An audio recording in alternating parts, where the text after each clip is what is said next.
Welcome to this episode of our program Arab Affairs. As usual, we will be discussing an important Arab file. Today we'll be speaking about Sudan and the situation and developments in Sudan in light of the latest first mechanism level meeting of Sudan's neighbors. This mechanism has stemmed from the first meeting of the Arab neighbors that was hosted here in Egypt, and that was the first ministerial level that was held or hosted by Chad and attended definitely by foreign ministers of Egypt, Libya, Central Africa, South Sudan, Ethiopia and Eritrea, plus of course the host country. Minister of Foreign Affairs Sameh Shoukry said that the Sudanese or the neighboring expect from neighboring countries to speak in a unified voice to convince the two parties to halt hostilities and prioritize the interests of Sudan. He also gave Egypt's vision, or reiterated Egypt's vision towards a real solution in Sudan. We'll be speaking about that in our episode. Before we move on with our discussion, let's first have a quick look on the Arab news that took place during this week, and we'll come back for more discussion.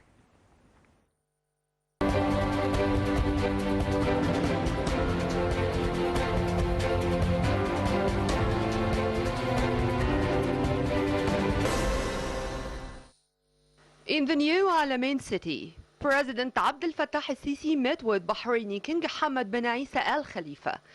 Both Arab leaders discussed boosting bilateral ties in various domains. Presidential spokesperson Councillor Ahmed Fahmy said the two Arab leaders tackled a number of regional and international issues of mutual concern, stressing the importance of resuming consultations and working to boost the joint Arab action to face the current and growing challenges. Also in the new Al-Ain city, President Abdel Fattah al-Sisi received President of the United Arab Emirates Sheikh Mohammed bin Zayed Al Nahyan. Presidential spokesperson Councillor Ahmed Fahmy said the two leaders emphasized the strong and distinguished ties between the two brotherly nations. They discussed ways to strengthen the mechanisms of joint cooperation, particularly in the economic and development fields, so as to achieve the aspirations of the Egyptian and Emirati peoples towards progress, stability, and prosperity. Foreign Minister Sameh Shoukry was received by Tunisian President Kais Saied, where he conveyed to him a message of greetings and appreciation from President Abdel Fattah al-Sisi. Shoukry hailed the progress witnessed in the path of bilateral ties in the past few years and reiterated Egypt's support for all efforts by the Tunisian state towards building a better future for its people.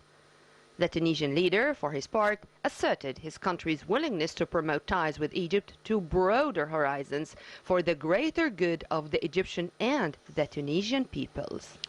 Heavily guarded by Israeli occupation forces, dozens of illegal Israeli settlers stormed Al-Aqsa Mosque compound from Al-Magharba Gate.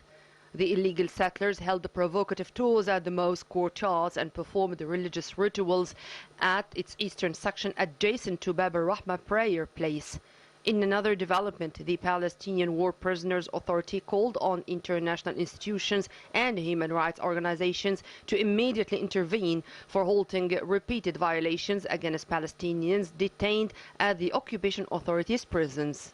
Lebanese caretaker defense minister Maurice Slim was safe after his car was hit by gunfire on Thursday.